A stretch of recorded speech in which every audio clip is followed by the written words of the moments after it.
Olá a todos, eu sou Augusto Reis, sou um enófilo como vocês e, portanto, somos todos os amigos do vinho, que é o nome desse canal. Me apaixonei pelo vinho em meados da década de 70 e, desde então, procurei pesquisar, estudar e conhecer cada vez mais sobre essa bebida incrível. Fui motivado por alguns amigos a iniciar este canal com o objetivo de compartilhar meus conhecimentos com todos vocês. Para tanto, pretendo apresentar um vídeo semanal através desse canal, onde falarei sobre a história do vinho, suas uvas e técnicas de vinificação, e também como degustar, servir e escolher seu vinho. Bom, vamos iniciar então o nosso bate-papo de hoje e vamos falar sobre o vinho, a história do vinho. E o que é o vinho? Bom, o vinho é o resultado da fermentação do suco de uva, cujo resultado dessa transformação, dessa fermentação é transformar o açúcar em álcool, gerando, portanto, o vinho. Isso é um processo natural. Quem faz essa fermentação são micro-organismos que são denominados tecnicamente de leveduras ou fermento. Esses micro-organismos estão em todos os lugares na natureza, está no ar, está nas plantas, nas folhas das plantas, e também estão principalmente na casca, na película das bagas de uva.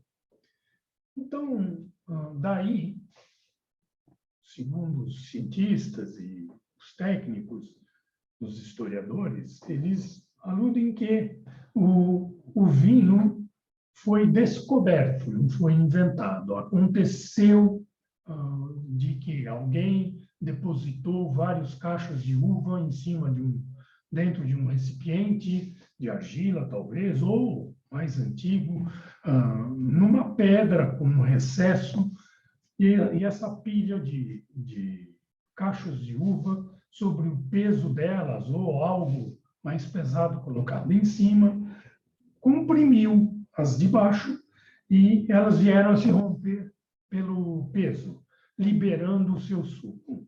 Esse suco ficou ali alguns dias, talvez as pessoas usando apenas o cacho de cima, aquilo ficou alguns dias o suco em contato com a casca, daí gerando a fermentação e transformando aquele açúcar em álcool. Algum tempo depois, alguns dias depois, quando se chegou ao fim da pilha de cacho, alguém viu aquele suco e resolveu provar.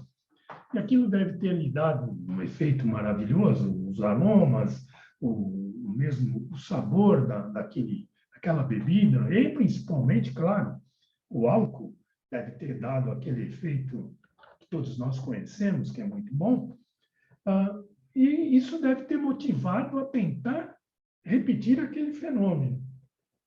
E daí surgiu o vinho. Nessa busca, o homem conseguiu repetir e aí passou a fazer a vinificação, a conseguir o seu vinho. Agora, isso é um processo natural e por isso se afirma que o vinho não foi inventado. Ele é uma obra do acaso. Na antiguidade, se dizia que era um presente dos deuses. Aliás, o vinho sempre esteve ligado às divindades. No Egito, no Antigo Egito, o deus do vinho era o Osíris. Depois, na Grécia, passou a ser o Dionísio. E na civilização romana, atribuíram a Bacchus, né? Portanto, sempre o vinho esteve ligado às divindades e também à religião, como sabemos hoje em dia. Bom, e aonde foi feito isso pela primeira vez? Seguramente, até hoje, o que se conseguiu de informação de um material mais antigo, comprovando a existência do vinho, foi na região de Chulaverisbora, que fica no sul da Geórgia, próximo à fronteira com a Armênia, e foram encontrados lá umas ruínas, enterradas umas ruínas, alguns jarros cerâmicos, onde a parede interna desse vaso lateral mostrava que algum líquido ou alguma substância de uma coloração avermelhada ficou aderida nessa parte interna da jarra. E em outras jarras, a substância aderida já tinha uma coloração amarelada. Aí foram feitos estudos em laboratório para detectar que material estava ali e se encontrou resíduos de ácido tartárico e bitartarato de potássio, que são substâncias típicas e praticamente únicas que compõem o vinho. Portanto, se pode afirmar com praticamente total certeza de que há 6.000 anos antes de Cristo, que é a data desses vasos cerâmicos, né? O homem já conhecia o vinho.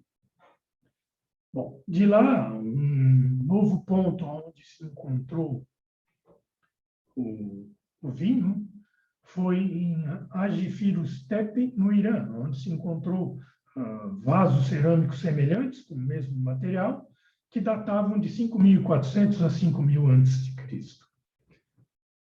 Portanto, podemos afirmar, o vinho tem de 7 a 8.000 anos de idade, seguramente. Bom, na região do Irã, da Geórgia, o vinho foi encontrado, vestígios de vinho no Egito, que dataram de 3.100 a 3.000 anos antes de Cristo. Seguindo, na Grécia, tem materiais datados de 2.500 antes de Cristo. E em Roma, civilização romana, com 1.000 anos antes de Cristo. Então, basicamente, esse foi a trajetória do vinho na nossa história. E eu quero mostrar a vocês onde fica isso no mapa, para que vocês possam ter a ideia do deslocamento. Então, veja, o primeiro local foi aqui, na Geórgia. O segundo, aqui no Irã. Isso entre 5.000 e 6.000 anos. Daí, o mais próximo foi Cairo, no Egito. Nessa região do Egito, do delta do Egito, foram encontrados 3.000, 3.100. Na Grécia, Atenas, na Grécia, 2.500 anos antes de Cristo. E em Roma, com 1.000 anos antes de Cristo. Esse, portanto, foi o roteiro do vinho na antiguidade. De Roma se espalhou para toda a Europa e o resto do mundo. Bom, outro ponto interessante que eu quero mostrar também seria isso.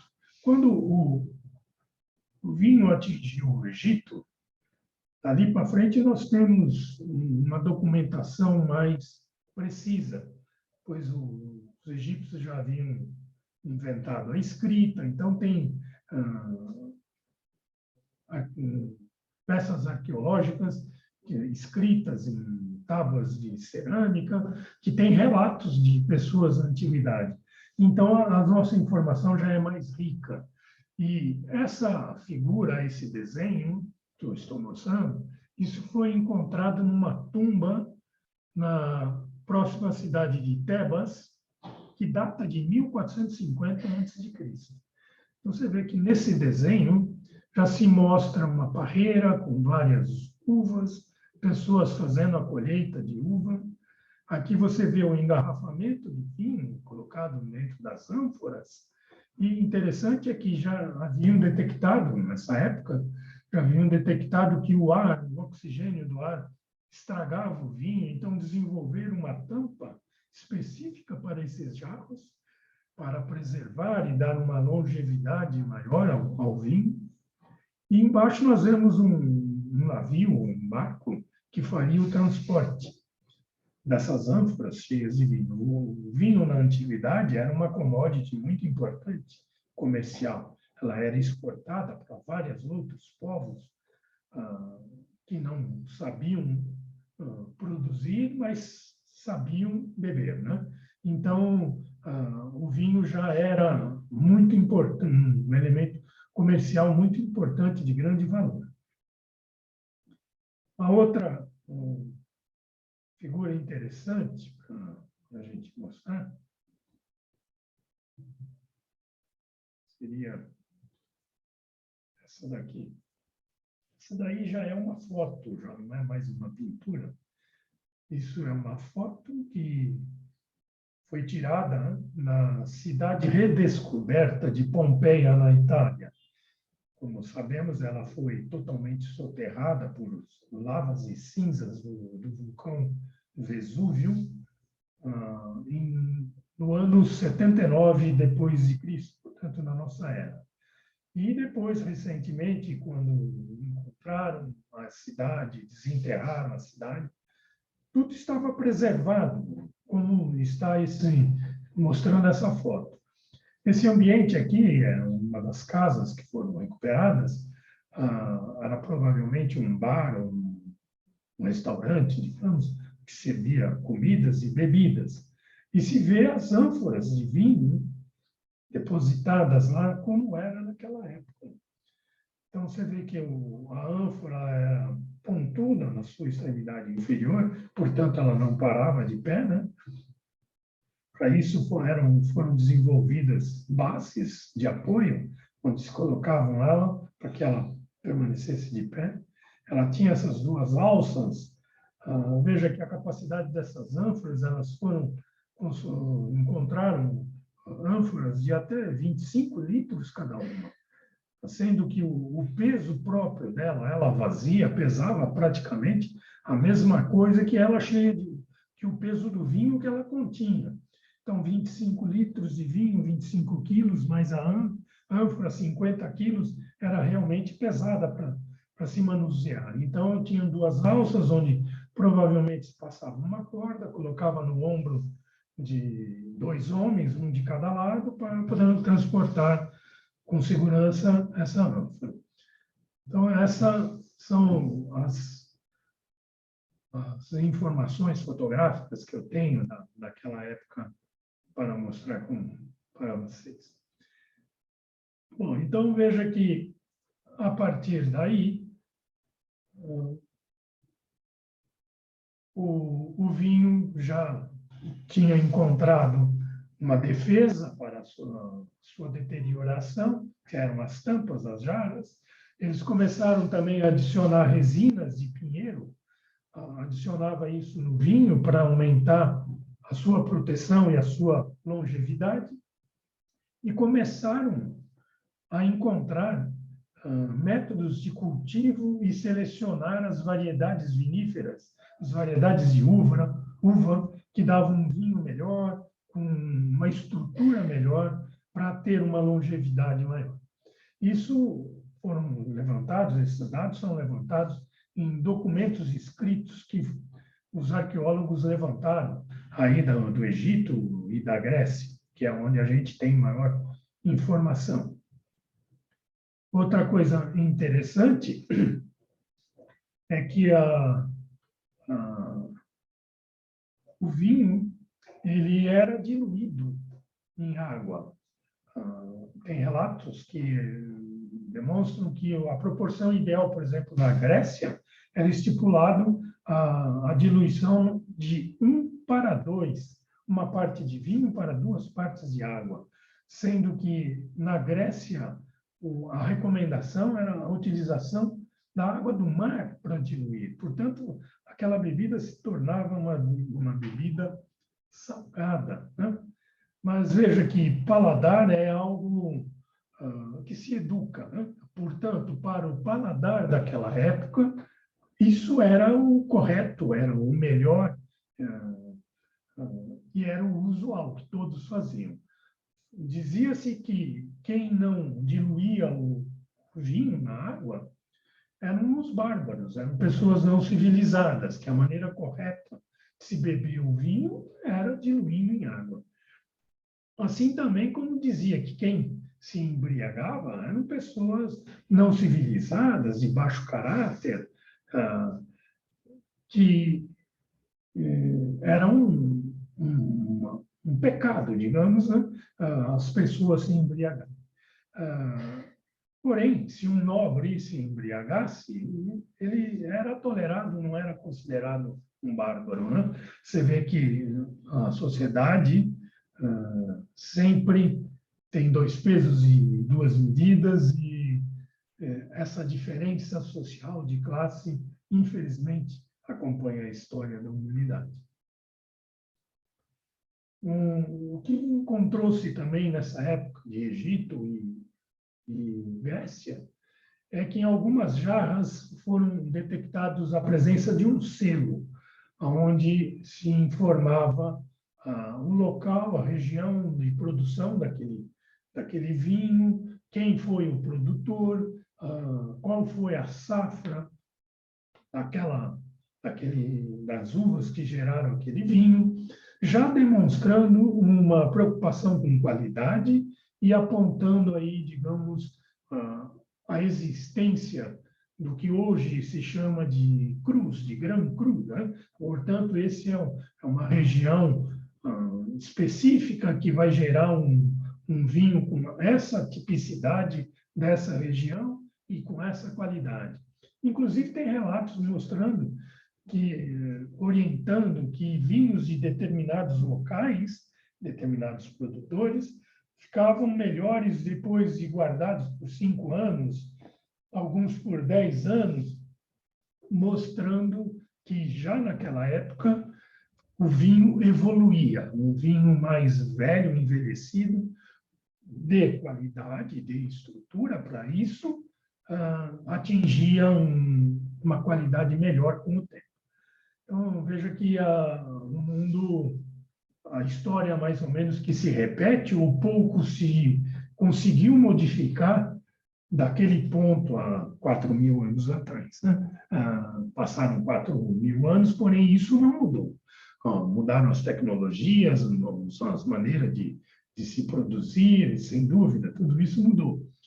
Porém, esses conceitos básicos e essa talvez verdade na história do vinho, da vinificação, permanece até hoje. Outra coisa interessante é que já no Egito eles atribuíam propriedades terapêuticas ao vinho. Existem documentos mostrando que ele era usado para abrir apetite, tratar verminoses, regular fluxo urinário e até no tratamento de asma. Portanto, a ligação do vinho como remédio ou como ser benéfico à saúde, ela vem de 4.000 anos ou 5.000 anos atrás, né?